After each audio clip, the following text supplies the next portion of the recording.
ಈ ಅಗ್ರಿಕಲ್ಚರಲ್ ಪ್ರೊಡ್ಯೂಸಿಂದ ನಮಗೆ ಅನ್ನ ಸಿಗುತ್ತೋ ಅದೇ ಥರ ಎಸೆನ್ಷಿಯಲ್ ಕಮಾಡಿಟೀಸ್ ಇಂಡಸ್ಟ್ರೀಸ್ ಪ್ರೊಡ್ಯೂಸ್ ಮಾಡ್ತಾರೆ.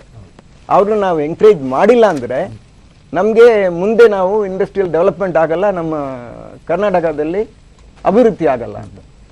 ಆ ರೀತಿಯಲ್ಲೇ ಈ ಬಜೆಟ್ ಅವರು ತಂದಿದ್ದಾರೆ. ಈ ಪೇಪರಲ್ಲಿ ಏನಿದೋ ಅದಕ್ಕಿಂತ ಅವರು ಹೆಚ್ಚು ಮಾಡ್ತಾರೆ ಅಂತ ನಮಗೆ ಕಾನ್ಫಿಡೆನ್ಸ್ ಇದೆ. ಈ ಪೇಪರಲ್ಲಿ ನೋಡೋದಲ್ಲಿ ನಾವೊಂದು 11 ರಿಕ್ವೆಸ್ಟ್ ಮಾಡಿದ್ದೀವಿ, ಅದರಲ್ಲಿ 6 ರಿಕ್ವೆಸ್ಟ್ ಒಪ್ಕೊಂಡಿದ್ದಾರೆ.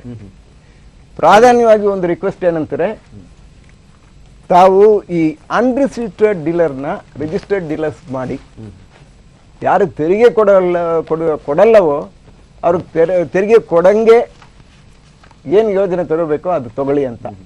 ಅದನ್ನು ಮೊದಲು ಅವರು ಒಪ್ಕೊಂಡ್ಬಿಟ್ಟು I will widen the tax base ಅಂತ ಅದಕ್ಕೆ ಏನೇನು ಕಾರ್ಯಕ್ರಮ ತಗೋಬೇಕೋ ಅದು ತಗೊಳ್ತೀನಿ ಅಂತ ಒಂದು ಬಜೆಟಲ್ಲಿ ಹೇಳಿದ್ದಾರೆ. ಮತ್ತು ಈ ಕರ ಸಮಾಧಾನ ಸ್ಕೀಮ್ ಬೇಕು ನಮಗೆ ಅಂತ ಕೇಳಿದ್ದು ಅವರು ಒಪ್ಕೊಂಡಿದ್ದಾರೆ. ಮೂರನೇದು ಫುಟ್ವೇರ್ಗೆ 300 ರೂಪಾಯಿವರೆಗೆ ಎಕ್ಸಂಪ್ಷನ್ ಕೊಟ್ಟಿದ್ದಾರೆ, ತೆರಿಗೆ ವಿನಾಯಿತಿ. ಈ ಅಸೆಸ್ಮೆಂಟ್ಸ್ ಅಲ್ಲಿ ನಮಗೆ ಸಿಕ್ಕಾಪಟ್ಟೆ ಕಷ್ಟ ಆಗ್ತಾ ಇದೆ. ವ್ಯಾಟ್ ಅಸೆಸ್ಮೆಂಟ್ ಅಲ್ಲಿ ಯಾವ ವರ್ಷ ಕೊನೆ ವರ್ಷ ಅಂತ ಗೊತ್ತಾಗೋದೇ ಇಲ್ಲ ನಮಗೆ. ಈಗ 0506 ಅಸೆಸ್ಮೆಂಟ್ ತಗೊಳ್ತಾರೆ, 0405 ತಗೊಳ್ತಾರೆ, 0203 ತಗೊಳ್ತಾರೆ. ಅದಕ್ಕೆ ಕನ್ಫ್ಯೂಷನ್ ಸಿಕ್ಕಾಪಟ್ಟೆ ಇದೆ. ಅದನ್ನ ನಾವು ದುರಸ್ತಿ ಮಾಡ್ತೀವಿ ಅಂತ ಒಂದು ಆಶ್ವಾಸನೆ ಕೊಟ್ಟಿದ್ದಾರೆ. ಮತ್ತು ಈ ಪ್ರೊಸೆಸಿಂಗ್ ಆಫ್ ರೀಫಂಡ್ಸ್ ಫಾಸ್ಟರ್ ಆಗತ್ತೆ. ಈ ಗವರ್ನೆನ್ಸ್ ನಾನು ತರಿಸ್ತೀನಿ, ಅದನ್ನ ಮೂಲಕ ಆಟೋಮ್ಯಾಟಿಕ್ ರೀಫಂಡ್ ಸಿಗಂಗೆ ಏರ್ಪಾಡು ಮಾಡ್ತೀನಿ. ಇಷ್ಟೊಂದು ಆಶ್ವಾಸನೆಗಳು ಕೊಟ್ಟಿದ್ದಾರೆ. 3 ವಿಷಯದಲ್ಲಿ ಅವರು ನಮಗೆ ಏನು ಹೇಳಿಲ್ಲ.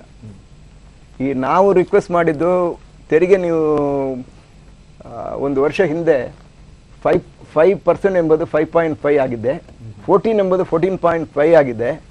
ಅದನ್ನು ಕಡಿಮೆ ಮಾಡೋಕ್ಕೆ ಜಗದೀಶ್ ಶೆಟ್ಟರ್ ಸಾಹೇಬರು ಪ್ರಾಮಿಸ್ ಕೊಟ್ಟಿದ್ದಾರೆ ಅವ್ರ ಬಜೆಟಲ್ಲಿ 1 ಆಗಸ್ಟಿಂದ ಆಗತ್ತೆ ಅಂತ.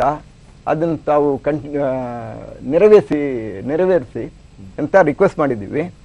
ಅದನ್ನು ಅವರು ಒಪ್ಕೊಂಡಿಲ್ಲ. ನಾವು ತಿರ್ಗಾ ಅವರು ರಿಕ್ವೆಸ್ಟ್ ಮಾಡಿದ್ದಾರೆ 1 ವರ್ಷ ವೆಯ್ಟ್ ಮಾಡಿ ಆಮೇಲೆ ಇದು ಬರುತ್ತೆ ಅಂತ, ನಮಗೀಗ ಬೇಕು ದುಡ್ಡು ಅಂತ. ಇದು ಒಂದು. ನಾವು ಟ್ರೇಡ್ ಲೈಸೆನ್ಸ್ ಅಬಾಲಿಷ್ ಮಾಡಿ, ನಾವೆಲ್ಲ ಇಂಡಸ್ಟ್ರಿ ಆದರೆ ಇಂಡಸ್ಟ್ರಿಯಲ್ ಫ್ಯಾಕ್ಟ್ರಿ ಆ್ಯಕ್ಟಲ್ಲಿ ರಿಜಿಸ್ಟರ್ ಆಗಿರ್ತೀವಿ, ಕಾಮರ್ಸಲ್ಲಿ ಇದ್ದರೆ ಶಾಪ್ ಅಂಡ್ ಎಸ್ಟಾಬ್ಲಿಷ್ಮೆಂಟ್ ರಿಜಿಸ್ಟರ್ ಆಗಿರ್ತೀವಿ. ಇದು ಮತ್ತೊಂದು ಯಾಕೆ ಟ್ರೇಡ್ ಲೈಸೆನ್ಸ್ ಬೇಕು ಅಂತ ನಾವು ಕೇಳಿದ್ದೀವಿ.